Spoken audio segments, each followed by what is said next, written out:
무등무설분과 의법 출생분이 있습니다. 무등무설, 이제 얻은 것도 없고 설할 것도 없다. 여러분들은 30년 살았으면 30년 동안 산 게 있고 70년 살았으면 70년 동안 살은 게 있죠. 그래서 살면서 득실이 있습니다. 얻은 것, 득, 잃은 것, 실. 얻은 것도 있고 잃은 것도 있죠. 50년, 60년 살았으면 60년 동안 뭘 얻었죠? 여러분들은 얻은 게 뭔가요? 나이 먹은 거. 몸도 있고, 그죠? 60년 동안 살아온 몸이 있어요. 또 자식도 있죠? 자식도 있어요. 얻었잖아? 시집장가 보냈나요? 시집장가 보냈더니 명절에 안 왔나요? 그럼 잃은 건가? 이런 시집 장가 보냈더니 원수가 됐네? 이러면서 불편한 관계가 됐네? 이러면 잃은 건가? 어쨌든 자식을 얻었고 우리도 돈도 잃기도 하고 얻기도 하고 몸도 얻었지만 또 아프면 몸도 잃기도 했고 잃은 것도 있고 얻은 것도 있고 자식도 얻기도 했지만 갈등하고 있으니까 잃기도 하고 또 뭐 이렇게 친구나 가족 관계, 친구나 이웃 관계도 얻기도 하고 정말 많은 사람들하고 헤어지기도 많이 헤어졌잖아요. 또 직장에 다녀서 돈도 벌기도 하고 이제 60이 넘었으면 뭐 직장 안 다니고 그럴 수도 있고. 그래서 얻은 것과 득한 것과 잃은 것이 가만히 생각해 보면 머릿속에 남아있는 게 참 많아요. 지금 이 순간 기억을 떠올리면 기억에 떠올리는 거 많이 있죠. 하나하나 여러분들 10대 때, 20대 때, 30대 때 노트 다 하고 사진까지 이렇게 해놓고 하면 그때 참 그랬지. 어떤 때는 눈물이 나고 어떤 때는 좋기도 하고 득실이 있습니다. 득실이. 그런데 부처님께서는 얻을 것도 없고 설은 말할 거거든요. 말할 것도 없다. 얻은 것도 없고 말한 것도 없다. 일은 누가 많이 했죠? 내가 많이 했어요? 부처님이 더 많이 했어요? 일은 업무 성과 얻은 거. 우리는 얻은 것도 있지만 잃은 것도 정말 많아요. 참 많이 아쉽죠. 잃은 거 정말 많습니다. 잃은 게 많으면 많을수록 이게 죄의식이 돼요. 죄 지은 것 같아. 이런 거. 자식이 명절에 안 와. 내가 잘못했나? 내가 뭘 잘못했나? 뭐 이런 거 같잖아. 이런 거 같아. 내가 빚이 생겨서 마이너스야. 내가 잘못했지. 내가 돈이 마이너스야. 이제 잘못해가지고. 죄의식도 이렇게 있죠. 부처님은 잘못한 게 있나? 부처님 잘못한 거 있나요? 부처님 뭘 잘못했을까요? 출가는 잘못한 건가 잘한 건가? 야 출가는 잘못한 거예요, 잘한 거예요? 예, 뭐 지금 지나고 나서 보면 잘한 거지만 출가할 당시에는 자식 버리고 떠났잖아요. 부모 버리고는 떠날 수 있는데 자식 버리고 떠난 거는 아빠가 좀 심한 거 아닌가? 뭐 그런가? 그래서 이거는 자 이렇게 출가하고 성공해서 출가가 미화된 거지. 성공해서 야 훌륭한 거지. 야 그 당시에 이렇게 자기 부인 그 뭐라고 그런 과부를 뭐라고 하지? 남편이 있는데 과부가 청산과부? 아니 하여간에 그런 걸 만들어 놨어. 저는 결혼 안 했습니다. 저는 청산과부 그냥 이제 생과부 그래. 생과부 맞아. 생과부라니까 생과일 같은 거가. 이거 생과부 만들어 놓고 아이는 아빠는 있는데 없는 것처럼 이제 그렇게 그 뭐 공화 비슷하게 만들어. 어쨌든 그 당시에는 당연히 부처님 지나고 나서 이제 성불하고 부처님이 되니까 그런 거. 어쨌든 부처님은 살면서 업무 성과가 엄청나죠. 45년 동안 설법을 또 하셨어. 45년 동안 제자를 엄청나게 거뒀어. 수만 명이야, 제자가. 그 당시에 16개, 16개의 왕국이 있었는데 그 중에 한 3분의 1 정도는 부처님의 제자야. 왕들도, 귀족들도 다 부처님의 제자지. 그러니까 얻은 건 정말 많죠. 깨달음도 얻었고, 그리고 신도도 많고, 제자도 많고, 그렇습니다. 그런데도 금강경에서는 얻은 게 없다. 볼까요? 어떻게 생각하느냐. 열애가 득 안욕따라 삼맥삼보리, 안욕따라 삼맥삼보리를 얻은 게 있느냐라고 물었어요. 수보리한테. 제자한테 물었어요. 내가 깨달음을 얻었다고 생각하냐? 했더니 그리고 내가 설법한 게 있느냐? 깨달은 게 있느냐? 설법한 게 있느냐? 라고 물었어요. 그랬더니 수보리가 말씀하기를 수보리언 여하의 불소설이 내가 부처님 말씀을 이해하건대. 이미 이제 문답이 주고받고 있었어요. 그러니까 이제 그냥 물어보면 야 수보리야 내가 설한 게 있니? 여러분들 제가 불사했어요. 불사한 게 있나요? 없나요? 하면 뭐라고 대답하죠? 스님 불사하셨죠. 황룡사가 있잖아요. 라고 하지. 근데 이제 수보리하고 지금은 이제 대화 내용이 이제 어떻게 마음을 머무르고 어떻게 마음을 항복시켜야 되는지 여기에 대해서 이야기하면서 처음에 부처님께서 나는 정말 많은 중생을 제도했지만 한 중생도 제도한 적이 없다라고 대승정종분에서 이미 앞에서 설명을 하셨어요. 많은 중생을 제도했지만 제도한 실무 중생, 실제로 그 제도된 중생은 하나도 없다라고 이미 딱 선언을 하셨기 때문에 여기에서 여하의 불소설이 내가 부처님의 말씀을 이해하건대 무유정법 정해진 바가 없다. 안욕따라 삼맥삼보리라 깨달음을 이뤘다고 할 만한 정해진 법이 없다. 라고. 그리고 역무유정법 열애소설법 부처님께서 설했다고 할 만한 설했다라고 할 만한 정해진 법이 따로 없다라고 그렇게 말씀하셨어요. 그래서 부처님께서 나는 중생을 다 제도했지만 제도한 바가 없다. 그리고 부처님께서 깨달음을 이뤘다라고 할 만한 그런 이제 그렇게 이름할 만한 정해진 법이 없다. 여기에 대해서 이제 보면 부처님께서 얻은 것이 없다. 우리는 얻은 게 많다. 얻은 것, 경험한 기억이죠. 얻었다라는 것이 경험한 기억이 누적되어 있으면 이제 공덕이 어디 우리 창고에 쌓여져 있어서 복이 되어서 복 받을 거다라는 거잖아요. 부처님은 복을 많이 받을까요? 안 받을까요? 아주 훌륭하게 쌓은 게 많으니까 복을 많이 받을 거다잖아요. 그런데 부처님께서는 이 깨달음이라고 할 만한 이런 것들이 정해진 법이 없다. 깨달음이라고 이름할 만한 정해진 법이 없다. 무유정법, 정해진 법이 없다. 무유정법이란 게 정해진 법이 없다를.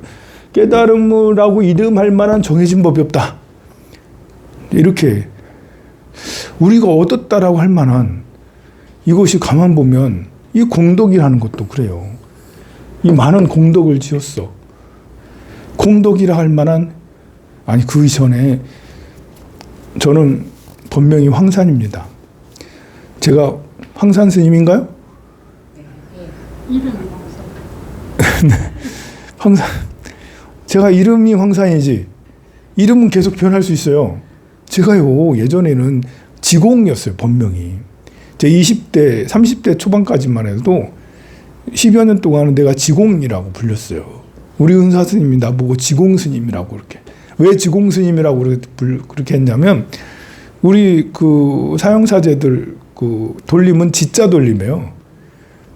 지용 스님 지자잖아요. 우리 지호 스님, 지호 스님 다 지자 돌림인데 그래서 행자 시절에 제가 이렇게 출가할 때 이렇게 제가 굉장히 이렇게 마음에 와닿고 풀어야 될 숙제 중에 하나가 공이었어요. 공.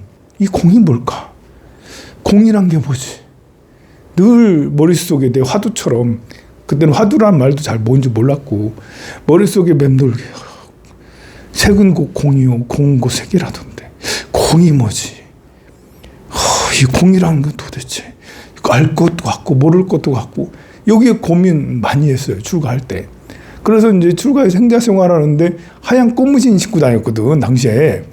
그 꽃무신 스님들이 많으면 꽃무신 내 거라고 이렇게 해놔야 돼. 이렇게 점을 찍어놓든 점세개를 찍어놓든지 뭐라고 써놓든지 이게 내 건 줄 알아야 되잖아요. 그래서 앞에다가 지금 꽃무신 위에다가 공 이렇게 공이라고 써놓고 그렇게 다녔거든.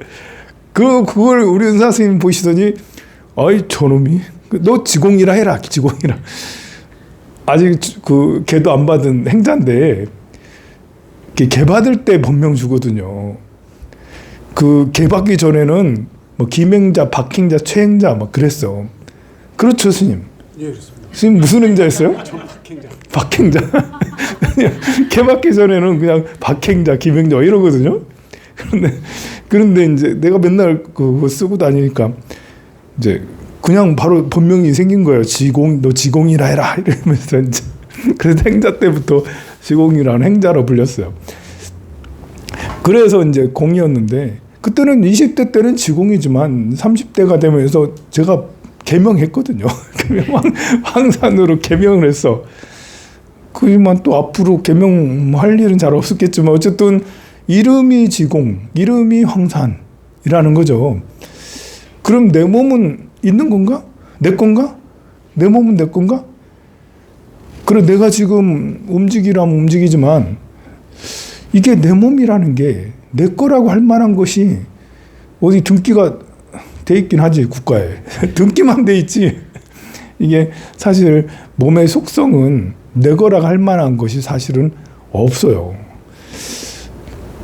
언제 내가 상황이 바뀌어서 내 몸을 남의 것이라고 내 몸을 당신께 바치겠습니다. 내 몸을 당신께 내 몸을 종처럼 쓰세요. 이렇게 할 수도 있는 거잖아요. 그래서 몸이라고 내 것이라고 할 만한 것이 사실은 없어요. 몸이라는 게. 여러분들 통장의 돈은 계좌에 찍혀 있기 때문에 내 것이 진짜 내 것 같아요. 그런데 사실은 알고 보면 여러분들 통장에 있는 돈도 사기 한번 당해봐요. 전화 한번 잘못 받아가지고 다 송금해봐요. 내 건가요? 송금하고 나면 내 것이 아니에요. 그래서 변하잖아요. 항상. 돈도 있다가 마이너스가 되고 또 플러스가 되고 그래서 내 것이 아니에요. 그런데 이제 돈은 내가 이제 통장에 있으니까 눈에 보이니까 내 거라는 집착이 있죠. 그리고 내 몸이라는 것도 남들이 다 나 황산 스님이라고 다 인정하니까 내 것이라는 생각이 아주 강해요. 돈보다는 내 몸인데 내 몸에 대한 애착이 더 강하죠. 엄마가 자식에 대한 애착도 그만큼 강한 거예요. 내 몸에 대한 애착만큼이나 엄마가 자식에 대해서는 애착이 강하죠. 상대적으로 아버지가 자식에 대한 애착은 상대적으로 약하죠. 근데 그것도 사람마다 달라요. 사람마다. 어머니가 자식에 대한 애착도 엄마가 다 똑같은 엄마가 아니거든요. 자식을 내 몸보다 더 귀하게 이렇게 여기는 태생적으로 그런 엄마가 있는가 하면 자식은 한번 낳고 나면 이상하게 자기 자식임에도 불구하고 함부로 대하는 엄마도 있어요. 그리고 떠나는 엄마도 있고 원수처럼 싫어하는 이런 엄마도 있을 수 있어요. 정말 있을 수 있어요. 자기 자식을 싫어하는 엄마도 있을 수 있어요. 아버지는 상대적으로 어머니에 비해서 이제 자식에 대한 애착은 적지만 그렇지 않은 아버지도 있어요. 그렇지 않은 아버지가 있어서 엄마보다 자식을 더 챙기고 더 내 것으로 그건 집착이죠. 이제. 이 애착 관계가 태생적으로 애착이 굉장히 강한 사람이 있고 아주 덜 강한 그리고 보통이고 별로 없는 이런 경우도 있어요. 사람에 따라 다르거든요. 그걸 우리가 이제 좋게 보면 애정이고 나쁘게 보면 집착이 되는 거죠. 이런 것에 대한 속성을 얘기하는 거예요. 우리가 애정이 많고 사랑이 깊은 부모가 자식을 사랑이 깊은 이런 사람들한테 금강경이 얘기하는 거예요. 사랑이 넘쳐서 이 집착에 가까운 사랑은 사랑이 아니야. 사랑이 넘쳐 집착에 가까우면 이게 사랑인가? 사랑인가? 집착에 가까운 사랑은 불편한 사랑이잖아요. 진실한 사랑이 아니야. 완전한 사랑은 아가페적인 나를 희생하고 난 당신이 잘 됐으면 좋겠어요. 우리 아이가 내가 좀 희생해도 괜찮아. 이런 건데 이제 집착이 있는 것은 내가 그걸 움직이고자 하는 거잖아요. 금강경은 이 사랑이 넘치는데 집착에 빠지지 않게 하기 위해서 어떻게 마음을 머물러야 됩니까? 어떻게 마음을 써야 되는지, 어떻게 마음을 머무르고 쓰고 마음을 항복시켜야 되는지. 마음을 항복시키는 것은 내가 내 맘대로 자유자재로 쓰겠다는 건데, 완전한 사랑은 마음을 항복시킨 거죠. 그냥 난 당신이 진실로 행복했으면 좋겠어요. 나는 중요하지 않아요. 너의 행복이면 좋아요. 이건데, 이제 이 마음을 항복시키면 마음이 자유로워져요. 근데 집착을 가지면 자유로운 게 아니라 마음이 매이죠. 종이 돼버려요. 종. 자식의 종이 되는 엄마. 돈의, 재물의 종이 되는. 사랑이 지나쳐서 사랑과 집착의 사이를 구분하기 어려운 이런 경우. 또 사랑하되 이 집착을 빼버리면 사랑이 완전해지잖아요. 그래서 이제 금강경은 이것을 중점적으로 얘기를 하는 거예요. 아무것도 하지 않는 사람에게 하는 거 아니에요. 아무것도 하지 않는 사람에게 얻은 게 있느냐? 설한 게 있느냐? 이거 아니죠. 한 사람한테.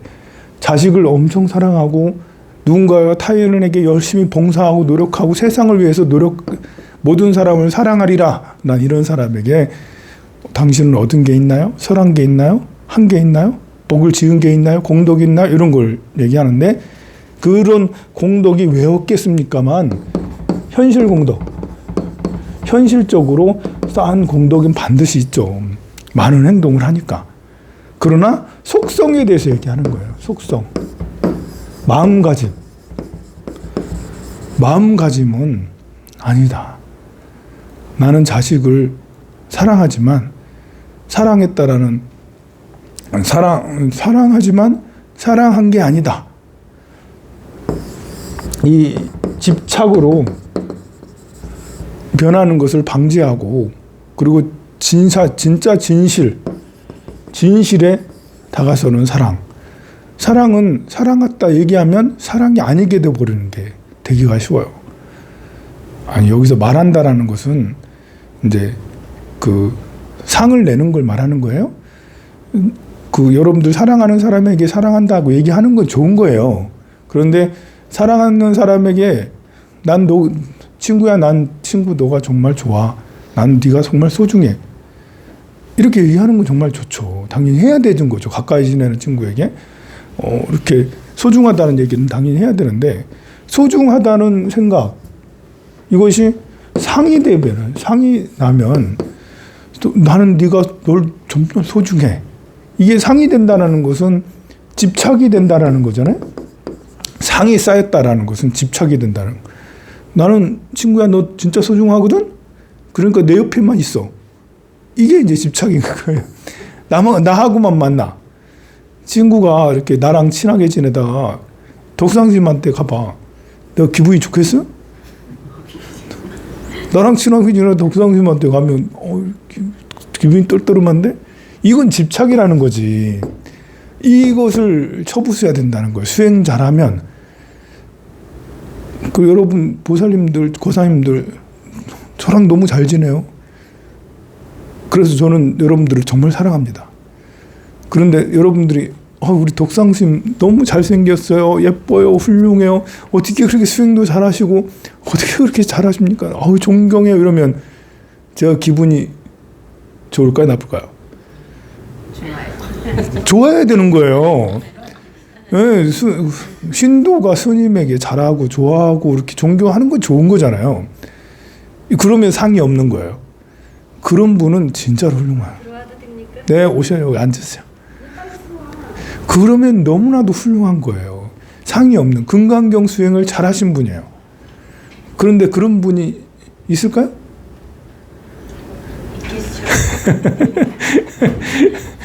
이 스님하고 신도와의 관계는 이게 약간 떨어져 있기 때문에 여러분들은 그 당연한 걸로 스님, 여러분들은 당연해.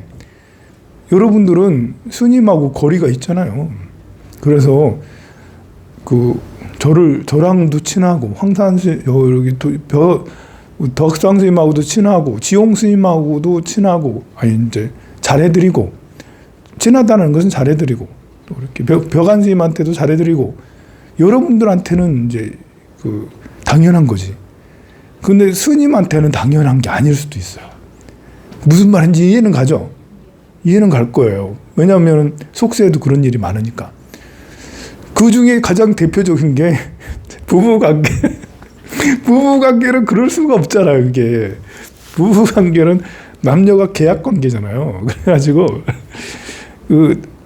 우리가 이제 부부관계를 정의할 때는 나랑만 만나야 돼. 남자든 여자든 너는 나랑만 만나야 돼. 다른 여자나 다른 남자에게 웃음을 팔지 마. 방긋방긋 웃지 마.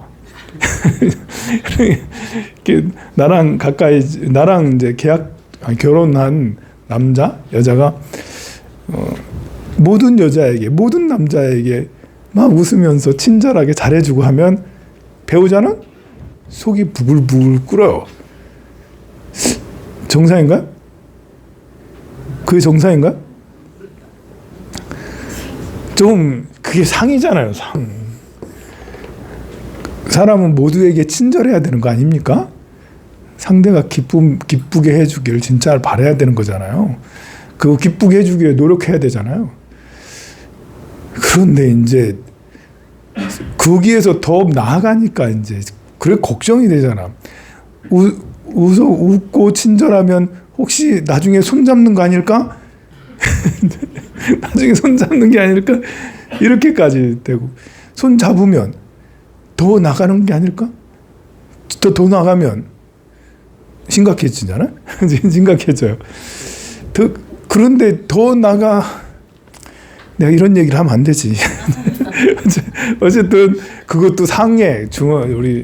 우리 이제 이렇게 한국에는 다른 나라도 마찬가지지만 이렇게 남녀가 이제 이렇게 부처님 계율 중에 하는 게 있어요.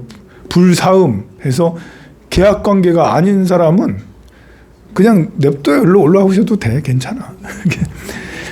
계약 관계가 아닌 사람하고는 이렇게 너무 가까이 지내지 말라는 게 불사음이에요. 너무 가까이 지내지 말라는 게 손잡지 말라는 거예요. 손잡고 그러지 말라고. 이제 그게 계율에도 있을 만큼 부처님께서 그 문제는 너무 큰 문제다 해서 상을 너무나 많이 크게 갖고 있다라는 그런 것이죠. 그런데 이제 우리가 그런 일이 이게 하지 말라는 거는 꼭 하는 게 또 사람들이 그런 사람이 있어요. 하지 말라는 거 꼭 하는 사람들이 있어요. 하지 말라는 거 안 하는 사람이 많습니다. 한 50% 이상은 하지 말라는 거 안 합니다. 그 중에 또 나머지 50% 중에 20%, 30%는 마음은 하고 싶은데 하지 말라니까 안 해. 그런데 20, 30%는 하지 말라는 게 더 마음이 쓰여서 하게 돼. 그럴 경우가 이제 이렇게 참 문제. 그럴 경우가 하게 될 때 그래 이제 누군가는 욕망이 있어서 하게 됐지. 인연이 돼서 하게 됐어. 그럼 옆에 있는 다른 사람은 그것 때문에 굉장히 괴롭거든요. 그럼 어떻게 마음을 달래야 되는 거죠? 금강경을 독송해야죠. 금강경. 내가 상이 너무 많구나. 아휴, 내 남자, 내 여자 별로 그게 결국 내 것이 아니었구나. 그게 결국 내 게 아니야. 세상에 공유된 존재인가? 스님이라고 스님은 더 안 하는 거지. 그냥 연예인인가? 아니면 마도로스인가? 아니면 뭐 어쨌든 마음을 다스리는 데는 금강경도 아주 훌륭하죠. 이렇게 부부 관계도 그렇고 뭐 친구 관계에서도 우리가 이제 절친 관계에서도 똑같잖아요. 나랑 잘 지내는데 잘 지내는 친구가 다른 사람하고 잘 지내면 마음이 당연히 불편해요. 그런 것이 일어나는 이 마음을 우리는 그 마음을 내려놓는데 금강경이 아상, 인상, 중생상, 수자상이 바로 그런 거 아닙니까? 그런 것을 내려놓는데 너무 좋죠. 그리고 수행한 사람들한테는 깨달음. 내가 열심히 수행을 해서 뭔가를 얻은 게 있느냐 했을 때 나는 얻은 게 하나도 없다. 그냥 이름이 깨달음일 뿐이다 라고 생각하면 그러면 그럴수록 이렇게 수행을 많이 한 정말 고승일수록 더 겸손해질 수밖에 없는 거죠. 금강경의 가르침을 받으면. 그래서 30년, 40년, 50년 수행을 하셨는데 정말 고승이신데 겉으로 봐도 고승이신데 너무 겸손해. 그러면 금강경 수행을 너무 잘한 거예요. 금강경 수행을. 근데 이제 고승이신데 되게 까칠하고 까다롭고 막 이렇게 그 자존심 너무 세고 그러면 금강경 수행을 안 하신 거야. 그냥 말로만 독서한 거지. 제가 이제 강의도 이렇게 맨날 하잖아요. 근데 강의를 마음으로 듣는 사람이 있고 그냥 귀로 듣는 사람도 있더라고. 많더라고, 귀로 듣는 사람. 이제 어제도 이렇게 보면 추석날이잖아요. 추석이어서 이제 그 추석인데 49제 막제도 같이 있어가지고 막제 하시는 분하고 같이 추석을 했거든요. 그러면 좋은 건가 나쁜 건가? 제 지낸 사람한테. 그 막제가 있는데 다른 여러 사람들하고 같이 기도를 해주면 너무 좋은 거고 행복한 거잖아요. 그래서 이제 그 되게 좋은 거라고 이제 그 재지내는 분들도 행복해했어요. 그런데 이제 그 재지내는 분하고 같이 한다고 이렇게 했는데 이렇게 절하려고 가보면 위패 있고 사진 한 장이 있잖아.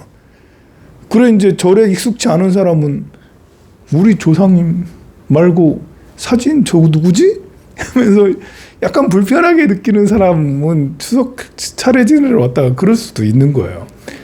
백중이나 이런 데는 우리가 모두 다 공유를 하는데 그래서 49제 지내는 사람이 있다라고 이렇게 해서 이렇게 얘기도 해도 이렇게 못 알아듣고 이제 그 법문도 들어본 사람이 계속 듣는다고 이렇게 그 얘기할 때는 그냥 벌로 듣고 있다가 나중에 보면 뭐지? 이렇게 하는 경우도 많이 있습니다. 금강경도 독송은 늘 하지만 마음으로 독송하지 않으면 상이 내려놔지지 않아요. 우리 이제 이렇게 누구한테 무시당했을 때 기분 팍 나빠지잖아요. 친절하면 좋잖아요. 보살님 일로 오셨거든? 그러면 제가 선생님 어서 오세요 이렇게 하면 괜찮았네. 좀 어색하지만 괜찮지만 보살님 보고 딱 오셨는데 아이 보살님 그래가지고 여기 오는 데 아니야. 여기 발 두드리지 마. 그 발그레가 되겠어. 이러면서 절로 돌아서 와. 이러면서 이렇게 해서 봐. 이렇게 하면 그런 화가 잔뜩 나가지고 내가 황룡사라 언제 한번 가고 싶어 왔는데 여기 스님은 뭐 화가 나고 괜찮아요. 이거는 여기로 와도 돼요. 여기로 와도 돼. 그렇죠. 처음 와가지고 그런데 내가 태도가 막 그랬어 봐. 기분 나빠. 다시는 황룡사를 오줌도 안 넣어. 이러면서 이제 그렇게 하게 될 거라고요. 그것이 이제 상이거든요. 이렇게 기분이 나빠. 제가 이렇게 날카로울 때도 있을 거 아니에요. 그럴 때 걸렸으면 엄청 혼났을 텐데. 그러면 자존심 상한다고 막 그랬을 텐데. 이렇게 내가 날카롭다라는 것이 상이 커지면 상이 일어나면 내가 날카로워. 여러분들도 마찬가지예요. 상이 생기면 날카로워져요. 이제 친구 간에도 서로 관계가 그러면 누가 날 속였어. 거짓말을 했어. 여러분들 친한 친구가 거짓말했으면 남편이나 부인이 거짓말했으면 부부 관계는 당장 싸움으로 가죠. 이제 친구 관계는 막 속을 부글부글 그러다가 나중에 꼭 얘기해. 너 그때 거짓말했다면서. 자, 거짓말했을 때 상이 탁 일어나는 거죠. 내가 무시당했다. 아니면 존중받아야 될 내가 좀 그렇다. 이 상이 일어나는 거거든. 아상이거든요. 사람이 거짓말할 수도 있지. 그래 뭐 거짓말. 나는 안 했나 뭐 한 적도 있지. 선의의 거짓말도 했고 저쪽은 이제 해서 이 상을 내려놔야 되는데 그러면 화가 안 나거든요. 좀 기분 나쁘다가 마음을 좀 조절해서 이렇게 하면 이렇게 그 화가 나질 않아요. 그런데 우리 마음은 여러분들이 도덕적인 교육을 많이 받을수록 부모님한테 또는 선생님한테 거짓말은 절대 안 돼. 바람은 피면 절대 안 돼. 또는 뭐 하면 이렇게 도둑질하면 절대 안 돼. 이런 걸 받으면 받을수록 내 것을 내가 이 경전 내 건데 내가 황산 스님한테 사인도 받아가지고 3만 원 주고 샀는데 친구가 말도 안 하고 그냥 들고 가가지고 며칠째 갖고 있어. 그럼 나는 그거 보자마자 이 도둑놈 이러면서 이럴 텐데 친구는 얘기하면 야, 나 좀 보고 싶어서 잠깐 빌린 거야. 너 빌려준 적도 없는데 친구는 빌린 거야. 이렇게 하면 어떻게 되겠어요? 저 같으면 가져, 괜찮아. 내가 줄게. 이렇게 하겠죠. 금강경 공부를 했잖아. 금강경 공부를 했으니까 괜찮아. 아이, 벌써부터 내가 선물을 했어야 하는데 너한테 미안하다, 야. 내가 너한테 네가 보고 싶다는 걸 내가 몰랐구나 이러면서 오히려 내가 더 미안해가지고 미안해 이럴 텐데 금강경 공부하면 그렇게 돼야 되거든요. 그런데 이제 화가 나는 거예요. 내 거를 어떤 사람은 내 거라고 손도 대지 못하게 하는 사람이 있어. 자기 것에 대한 애착이 큰 사람은 자기 거 손도 못 대게 돼. 자기 옷이나 자기 신발이나 자기 가방이나 손도 못 대게 하는. 그것은 자기 물건에 대한 상이 큰 거잖아요. 그래서 내 말고 다른 사람이 손 닿는 게 기분 나쁜 거야. 역시 상이 높은 거죠. 예. 그 상이 남편이 될 수도 있고 부인이 될 수도 있고 자식이 될 수도 있고. 상이 크면 자식이 시집장가 가는 게 굉장히 힘들 수 있죠. 자식 군대 보낼 때 부모님 눈물이 축축축축 나는 이런 것들도 자식에 대한 상이 커서 그런 거겠죠. 우리는 상이 없을 수는 없어요. 욕망이 있기 때문에. 돈도 갑자기 500만 원, 1000만 원 손해보고 막 이렇게 되면 마음이 막 쓰리고 아프고 막 그렇게 하는 것들도 상이 있어서 그런 거예요. 그런데 금강경에서는 뭐라고 하는 거예요? 어떻게 마음을 머무르고 어떻게 마음을 항복시킵니까? 마음을 어떻게 내가 자유자재로 쓸 수 있을까요? 이렇게 했을 때 부처님께서 거기에 대한 이것에 모두 다 상이 있기 때문에 생기는 거니까 상을 내려놔라. 머무르지 않고 마음을 내라. 이름이 반야바라미료. 이름이 깨달음이고 이름이 네 몸이고 이름이 공덕이다. 라고 그렇게 얘기하면서 마음을 내려놓을 수 있도록 이렇게 마음을 잘 잡을 수 있도록 가르침을 주시는 게 금강반야바라밀이라 할 수 있습니다. 그러니까 고승들도 반드시 금강반야바라밀경의 가르침을 늘 이제 가슴에 새기면서 수행을 해야 되고 처음 절에 온 사람들도 금강경을 독송하면서 그래, 내가 자식에 대한 애착이 너무 많지. 내가 남편 부인에 대한 애착이 너무 많지. 내가 돈에 대한 애착이 너무 많지. 내가 나에 대한 애착이 너무 많지. 이걸 어떻게 해내려야 되나? 이름이 그냥 그렇구나. 이러면서 이제 금강경을 또 한 번 독송하고 또 한 번 독송하고 그렇게 해야 되겠죠. 여러분들 마음 잘 닦으시고 마음 잘 닦으면 진짜 마음이 여유롭고 행복해져요. 그래서 꼭 성불하십시오. 성불하십시오.